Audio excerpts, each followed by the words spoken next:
Wrongfully Convicted Cop Begs to see his K-9 one last time. What happened next left everyone stunned.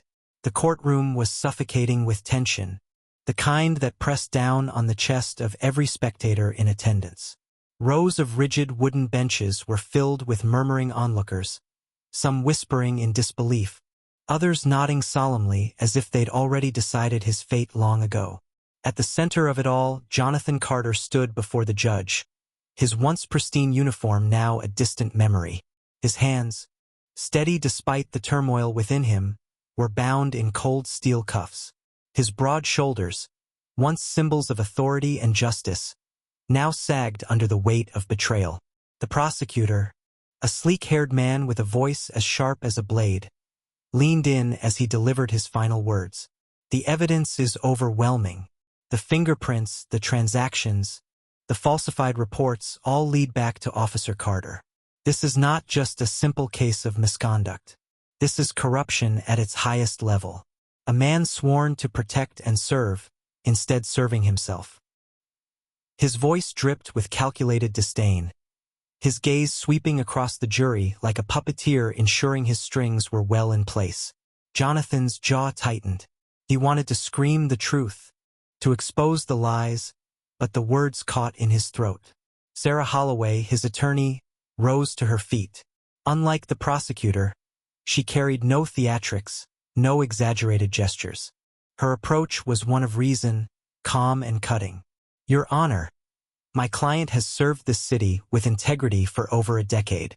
This case is riddled with inconsistencies, anomalies in the surveillance footage, missing timestamps on critical reports, and most importantly, Officer Carter's unwavering insistence that he was set up. The rush to judgment here is alarming. She turned to the jury, her brown eyes fierce. Are we so quick to discard a man's entire career without fully understanding the forces at play? The judge, an older man with a face carved by years of grim decisions, exhaled heavily. The weight of the moment was visible in the furrow of his brow. He turned to Jonathan.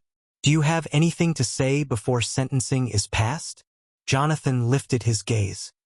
He had spent weeks imagining this moment, planning what he would say, yet now, standing at the precipice of what might be the end of his life as he knew it, only one thing came to his mind. I am innocent, he said, his voice steady. I don't expect mercy, but I do expect justice. He swallowed hard, his pulse hammering against his throat. And justice isn't being served here today. Silence engulfed the room, followed by the heavy thud of the judge's gavel. Jonathan Carter, the court finds you guilty of conspiracy, tampering with evidence, and obstruction of justice. You are hereby sentenced to 15 years in federal prison. The words barely registered in Jonathan's mind. The walls of the courtroom seemed to close in, the murmurs rising into a deafening roar. He barely noticed Sarah's sharp intake of breath beside him, nor the smug glint in the prosecutor's eyes. What he did notice, what he felt in the depths of his chest, was the cold, sinking realization that the system he had sworn to uphold had failed him. Then came the only moment that truly shattered him.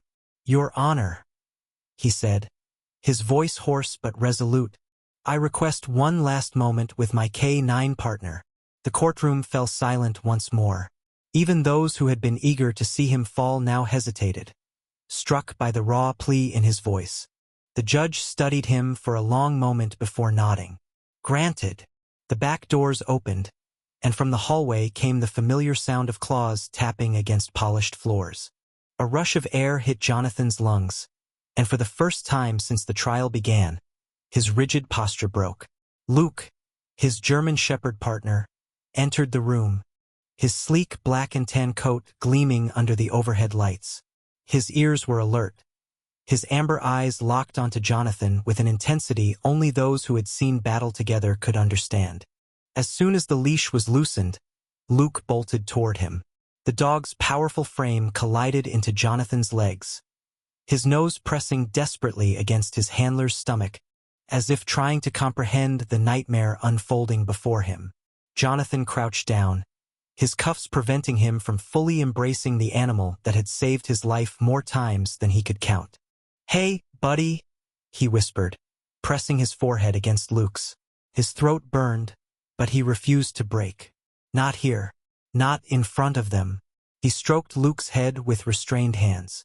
I need you to be strong for me now, all right? Luke whined, nudging his snout against Jonathan's face, his tail low, uncertain. Then suddenly the dog tensed. His nose flared, and his ears pinned forward with laser focus. Jonathan felt the shift immediately, the same instinct Luke had exhibited on the field, the same posture he'd take when detecting something off. The courtroom murmured in confusion as Luke began sniffing aggressively at Jonathan's jumpsuit. He moved frantically, his body vibrating with urgency, until his nose pressed against the right pocket of the prosecutor's briefcase. The prosecutor stiffened, his lips parting in visible confusion. Luke growled. The sharp, guttural noise sent a ripple of unease through the room. Sarah was the first to react. Moving swiftly, she reached out, flipping open the prosecutor's briefcase with a snap. Inside, nestled between stacks of documents, was a small, nearly unnoticeable recording device. The moment stretched impossibly long. The prosecutor's face drained of color. Sarah snatched the device, holding it up for the entire courtroom to see. Your Honor, she said, her voice tight with barely contained fury. I believe we just found something that could change this entire case. The courtroom erupted into chaos. The judge slammed his gavel repeatedly, demanding order, but Jonathan barely heard any of it. He was staring at Luke, whose sharp eyes met his with unwavering certainty. In that moment, Jonathan understood. Luke had just uncovered the key to everything. The courtroom had descended into chaos. Shouts rang out from the gallery. The prosecutor's face had turned an unnatural shade of pale, and the judge pounded his gavel repeatedly in a desperate attempt to restore order. But none of it mattered, not to Jonathan. His eyes remained fixed on the small recording device now clutched tightly in Sarah's hand, its very presence sending a wave of both fury and hope surging through him. Luke sat rigid at his side, his sharp eyes locked onto the prosecutor, a low, guttural growl still reverberating from deep within his chest. Jonathan had learned long ago to trust his partner's instincts, and if Luke had reacted this way, then there was no doubt this was big. Your Honor, Sarah's voice rang out, cutting through the noise like a knife. I demand an immediate review of this evidence. This recording device was hidden in the prosecutor's possession, and I have reason to believe it contains information critical to my client's defense. Her grip on the small device was tight, knuckles turning white with the force of her conviction. The prosecutor, still frozen in place, swallowed hard before attempting to regain his composure. This is outrageous, he snapped, forcing a laugh that did little to mask the fear creeping into his expression. This entire spectacle is nothing but a distraction from the facts, a desperate attempt by the defense to derail these proceedings. He turned to the judge, his voice firm but lacking its usual arrogance. Your Honor, I strongly object to this. The judge, however, had heard enough. He raised a single hand, silencing the room in an instant. I will decide what is and isn't a distraction, counselor, he said, his gaze cutting straight through the prosecutor's attempt at control. His attention shifted to Sarah. This is highly unusual, but considering the circumstances, I will allow a preliminary review. Bailiff, bring that device here immediately. The bailiff stepped forward, reaching for the small device, but Sarah hesitated, her mind working at a rapid pace. She knew the moment this was out of her hands, she might lose the opportunity to control the narrative. She also knew she was taking a risk, but hesitation had never been her style. With a swift motion, she pressed the small button on the side of the device, and the room fell into stunned silence as a distorted voice crackled to life. Harding said it's done. Carter's evidence has been switched out, and Prescott wants no loose ends. If he starts digging, we handle it. Jonathan's breath caught in his throat. The room collectively inhaled as the voice continued, now clearer. Make sure the reports match. If Carter starts sniffing around, we already have the trail leading back to him. And tell Harding if anyone talks, it's on his head. Then static. Sarah didn't move, didn't even blink as she let the words hang in the air. He saw something in her eyes that had been missing before.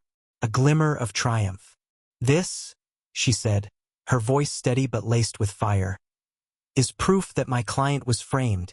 His once impassive face now dark with something bordering on rage. "Counselor," he addressed the prosecutor directly, "how do you explain this?" But the beads of sweat forming on his brow betrayed him. Sarah's expression hardened. "And yet, this device was in your possession. I was set up." He tried, voice growing more desperate, but the damage had been done. The judge turned to the bailiff. "Get this device analyzed immediately. I want authentication within the hour." Then, shifting his piercing gaze to Sarah, he continued, "If this is legitimate, I will have no choice but to reopen this case." The air in Jonathan's lungs finally released. It wasn't freedom, not yet, but it was something. A chance. Minutes later, he was being escorted back to his holding cell. Luke reluctantly pulled away from him as the officers moved to take him back into custody. The German shepherd resisted, pulling against the leash. His eyes locked on Jonathan's as if he knew their battle was far from over. "I'll be back, buddy," Jonathan murmured, his voice firm despite the ache in his chest. He had to believe that. He had to believe that this time the truth would win. Inside the cold cell, Jonathan sat on the cot, hands clenched into fists, every nerve in his body still coiled from what had just transpired.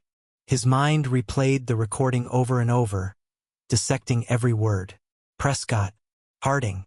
The trail of corruption ran deeper than he had ever imagined. But now there was a crack in the armor. The sound of approaching footsteps snapped him from his thoughts. The cell door opened with a groan, and to his surprise, Sarah stepped inside, her face unreadable. "The judge has halted sentencing," she said, her voice carrying an edge of restrained excitement. "We have a hearing tomorrow morning.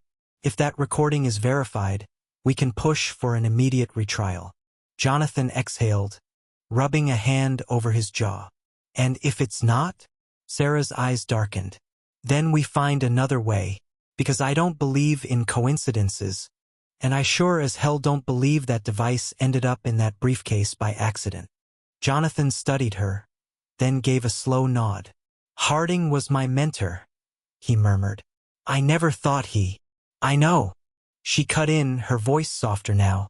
"But he's in this, Jonathan. And if we don't expose him, he won't just bury you. He'll bury anyone who tries to stop him." Jonathan leaned forward, resting his elbows on his knees, the weight of everything pressing down like a vice. But this time, for the first time in weeks, he didn't feel entirely alone.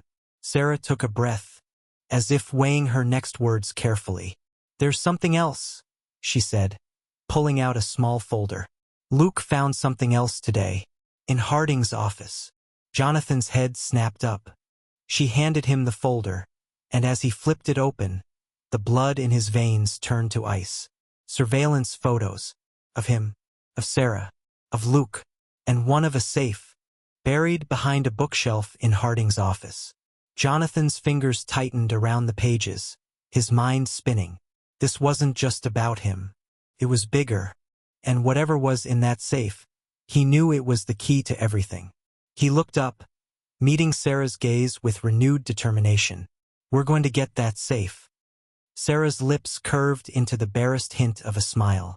"Damn right we are." The night inside his cell felt heavier than the ones before, the air thick with the weight of what had been uncovered in that courtroom. Jonathan sat against the cold stone wall, his fingers still gripping the edges of the folder Sarah had given him. The surveillance photos burned into his mind, each image a quiet warning that Harding and Prescott had been watching his every move long before the trial had begun. The safe in Harding's office, that was their next move. It had to be. Somewhere inside that locked steel box was the key to everything, proof that Harding was more than just involved, that he was the orchestrator of something far larger than a simple frame job. Jonathan's jaw tightened as he glanced at the small, barred window. Time was running out. If Harding realized they were onto him, he would wipe out any evidence before morning. Footsteps echoed down the hallway, followed by the sound of keys rattling against the iron bars. Jonathan sat up, his instincts firing before his mind fully registered the noise. The door swung open, and Sarah stood in the dimly lit corridor, her face a mixture of urgency and something bordering on excitement. Behind her, an officer. One Jonathan recognized as Officer Reed, a rare straight shooter in a precinct now riddled with corruption. Nodded once and stepped aside. "Get up," Sarah said, her voice low but firm. "We don't have time." Jonathan didn't need to be told twice. He rose swiftly, heart pounding with the rush of adrenaline. "What did you do?" he asked as he stepped past the open door, following Sarah's quick strides down the hall. "Judge halted your transfer," she muttered, leading him toward an exit rather than back into the courtroom. But more importantly, Harding knows we're onto him. He just made a call to Prescott, and whatever's in that safe. It won't be there by morning. Jonathan's breath caught. "Then we need to move now." Sarah gave him a sharp look. "That's why I'm here." They exited the station through the back, where a sleek black car was waiting. As they climbed in, Jonathan noticed the back seat was occupied by Luke. His heart clenched, a mix of relief and something deeper swelling in his chest as Luke let out a low, excited whimper, his tail thumping against the seat. "Missed you too, buddy," Jonathan murmured, scratching behind the German shepherd's ears before turning to Sarah. "Where's Harding now?" "At home," she replied, pulling the car into motion, her grip on the wheel tight. "But he's got people cleaning up his office. We need to get in before they do." Jonathan glanced out the window, his mind already running through the layout of the precinct. Harding's office was in a restricted section, but not impossible to access. Not if you knew the right places to slip through. And Jonathan knew those places. They arrived at the precinct's parking garage minutes later, slipping in through the lower levels without drawing attention. Sarah handed Jonathan a keycard, one she had clearly obtained through less than legal means, but now was not the time for questions. They moved through the corridors like shadows, Luke padding silently at their heels, his body low, alert. As they neared Harding's office, Jonathan slowed, listening. There were voices. Sarah tensed beside him, exchanging a glance that confirmed they were thinking the same thing. They were too late to arrive unnoticed, but not too late to stop whatever was happening inside. Jonathan motioned for her to stay close as he eased forward, peering through the narrow gap of the slightly open door. Inside, two men in plain clothes, Harding's enforcers, no doubt, were already at work, rifling through cabinets, one of them cursing as he tried to pry open the safe. Jonathan acted without hesitation. He shoved the door open, catching the first man off guard. The intruder spun, reaching for a weapon, but Luke was faster.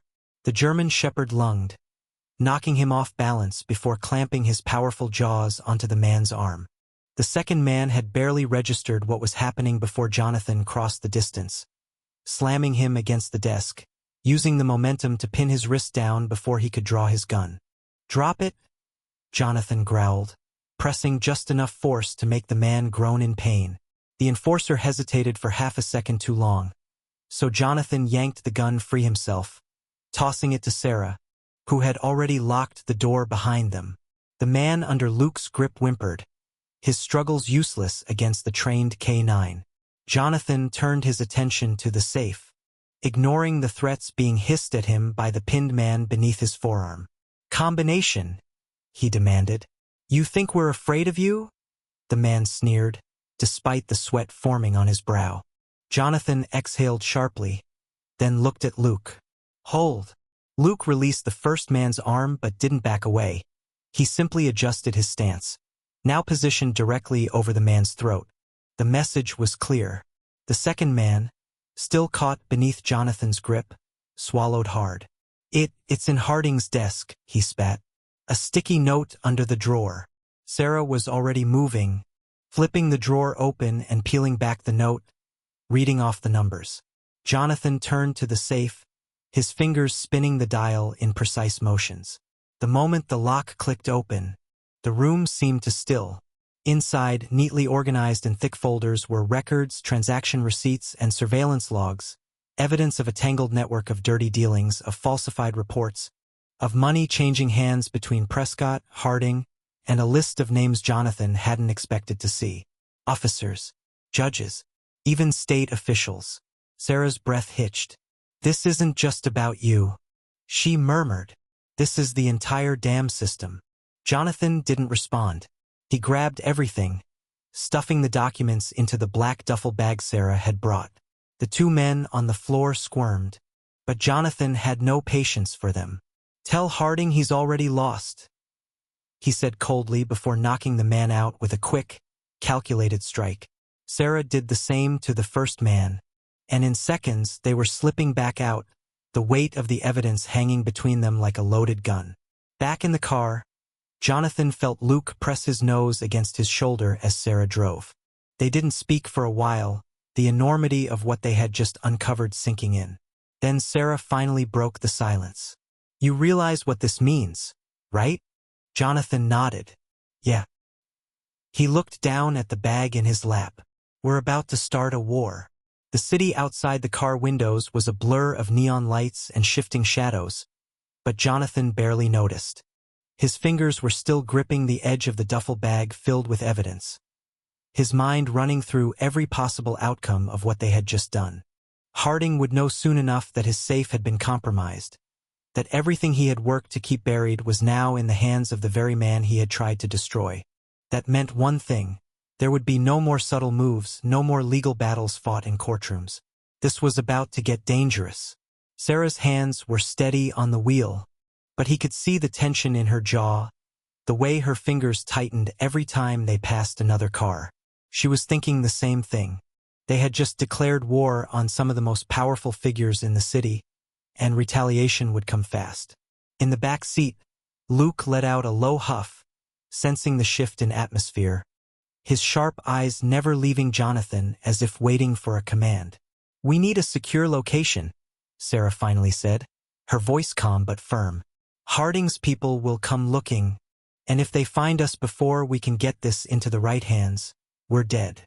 Jonathan exhaled, forcing his thoughts into order. "I have a place," he said, glancing at her. "It's not on any records, and nobody should know about it except me." Sarah didn't question it. She simply nodded and changed lanes, following his instructions out of the city toward an abandoned hunting cabin Jonathan had inherited from his grandfather.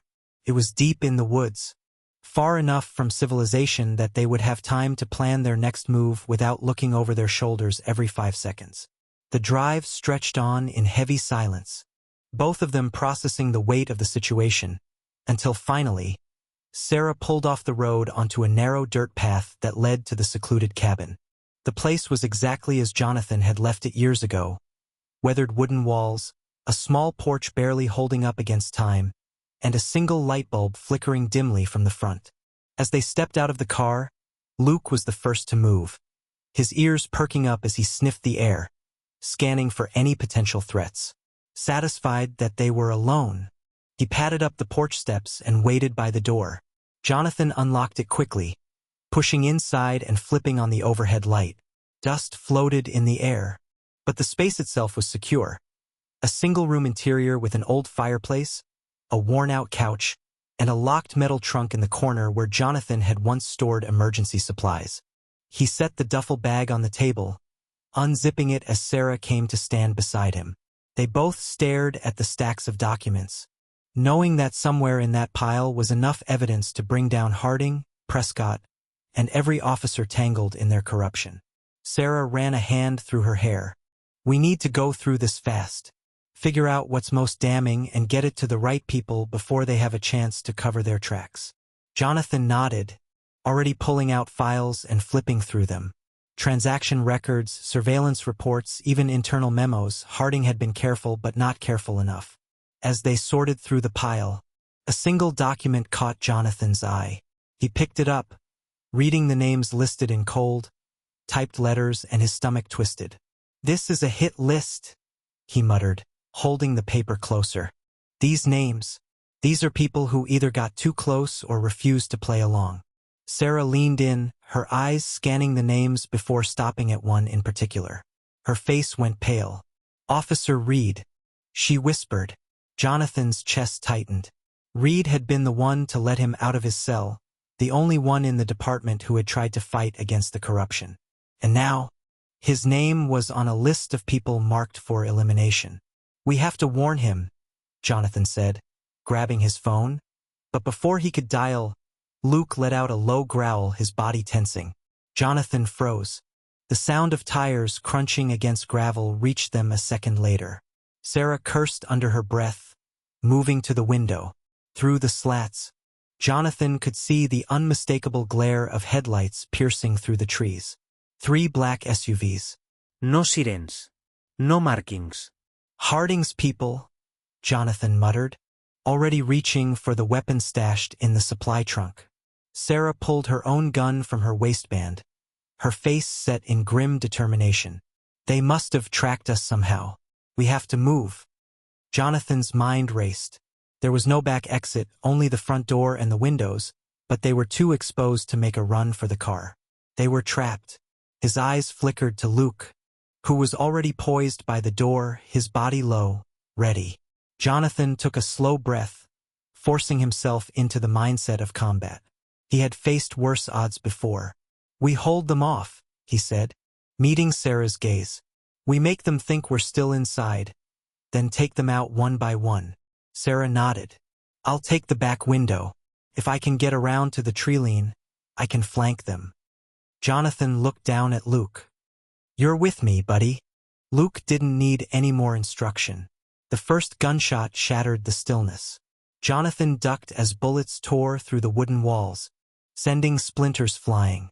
He crouched low, moving toward the door, while Sarah disappeared into the shadows, slipping out the back just as planned. Luke stayed by his side, his ears pinned forward, every muscle coiled like a spring. Through the broken window, Jonathan saw the men step out of the SUVs, dressed in tactical gear, moving with practiced efficiency. These weren't just enforcers. These were professionals. Harding wasn't taking any chances. Jonathan took a slow breath, steadied his aim, and fired. The first man went down before he could react, his body crumpling against the SUV. The others immediately returned fire, but Jonathan was already moving, rolling behind the couch as more bullets tore through the walls. He counted at least 6 of them, possibly more. They were outnumbered and outgunned, but Jonathan had something they didn't. Luke, the German shepherd, moved like a shadow, slipping out the door just as one of the gunmen tried to advance. Before the man could react, Luke lunged, his powerful jaws clamping down on the attacker's arm, dragging him to the ground with brutal efficiency. The man screamed, his weapon skidding across the gravel as Luke held him down. Jonathan took the opening and fired again, hitting the next man's center mass. A sharp whistle from the tree-line signaled Sarah's position, and a second later, gunfire erupted from the darkness as she took out another one of Harding's men. 3 down. Jonathan turned, but before he could react, a 4th gunman was already on him, tackling him to the ground. The impact knocked the wind from his lungs, and he barely had time to twist before the man's fist connected with his jaw. Pain exploded behind his eyes, but Jonathan gritted his teeth, using the momentum to flip their positions. He struck fast, driving his elbow into the man's ribs before grabbing his weapon and shoving him off. A final gunshot rang out, and then silence. Jonathan sat up, breathing hard. The last man had fallen. Luke trotted back toward him, his fur bristling but his eyes sharp, alert. Jonathan pushed himself to his feet, glancing at Sarah as she emerged from the trees. "That was too close," she muttered, wiping blood from her cheek. Jonathan exhaled, looking down at the bodies surrounding them. "They know we have the evidence," he said, "and now they know we're not running." Sarah nodded grimly. "So what's the next move?" Jonathan looked at the duffel bag still clutched in his hands. "We take this public," he said.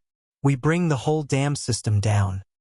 The night air was thick with the smell of gunpowder and damp earth, the echoes of gunfire still reverberating in Jonathan's ears as he stood over the fallen bodies of Harding's men. His breathing was shallow, his muscles aching from the fight, but he couldn't afford to rest. Not yet. Not while Harding and Prescott still held power. Not while the truth was still a whisper instead of a roar. Luke stood beside him, his sharp eyes scanning the trees for any remaining threats, his fur bristling with the aftermath of battle. Sarah wiped blood from her cheek, her hands trembling slightly, though her grip on her weapon remained firm. They had won this battle, but the war was far from over. Harding would send more men.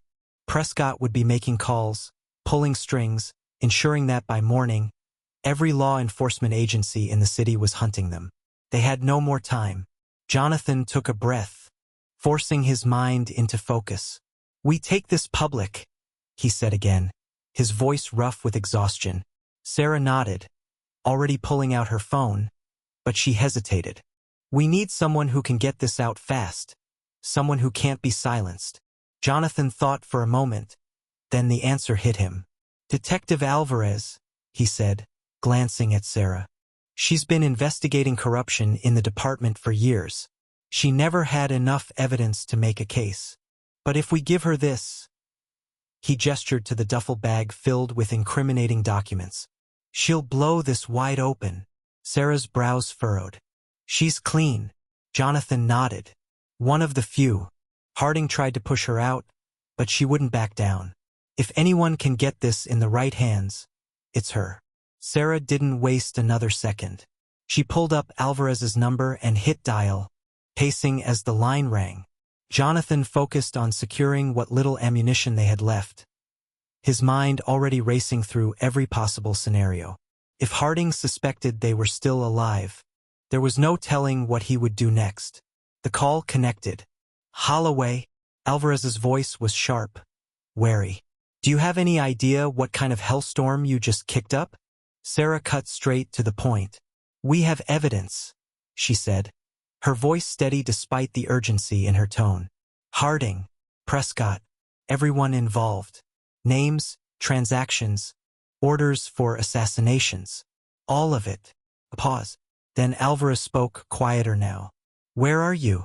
Jonathan took the phone. "Not safe," he said. "But we don't need safe. We need exposure. We need you to take this and make sure they can't bury it." Alvarez exhaled sharply. "You realize if you hand me this, you're making yourselves targets for the entire department?" "We're already targets," Jonathan said simply. Another pause. Then, "Meet me at the old train yard. 2 hours." The line went dead. Jonathan and Sarah exchanged a glance. They both knew this could be a trap, but they had no other choice. If they hesitated, Harding would regroup. Prescott would tighten his grip. The window for justice was closing fast, and they had no time left to doubt. They moved quickly, loading what little supplies they had left into the car. Luke jumped into the back seat without hesitation, his body still tense, his instincts sharper than ever. The drive to the train yard was silent, both of them lost in their thoughts. Jonathan's mind kept flashing back to everything he had lost. The career he had built, the trust he had placed in a system that had turned on him, the friends who had either betrayed him or been silenced. But he still had Luke. He still had Sarah. And if they pulled this off, they would have justice. They arrived at the train yard just before midnight. The place was deserted, the rusted skeletons of old train cars looming in the darkness, their broken windows catching the moonlight like hollow eyes. Jonathan stepped out first, scanning the area. A single set of headlights approached from the far end of the yard, and moments later, Alvarez stepped out of an unmarked sedan. She was alone, her dark hair pulled into a tight ponytail, her sharp eyes sweeping the yard before settling on Jonathan. "You brought it?" she asked, her voice low. Jonathan nodded, holding up the duffel bag. "Everything's in here. If you go public with this, you'll have to move fast. Harding won't wait to clean up loose ends." Alvarez stepped closer, taking the bag and unzipping it just enough to see the thick stacks of files inside. Her expression hardened. This is bigger than I thought." She looked up at Jonathan. If I run this through the department, it'll disappear before it ever sees a courtroom. Jonathan nodded. Then don't. Go straight to the press. Make it so public they can't make a move without the whole damn country watching. Alvarez exhaled, then slung the bag over her shoulder. You're not gonna have anywhere left to hide after this. Jonathan met her gaze. We're done hiding. Alvarez studied him for a moment, then gave a short nod. I hope you're right, Carter. She turned, moving back toward her car. Jonathan watched her go, his chest tight with something he hadn't felt in weeks. Hope. Sarah let out a slow breath. Now we wait. But there was no time to wait. A sudden roar of engines cut through the night.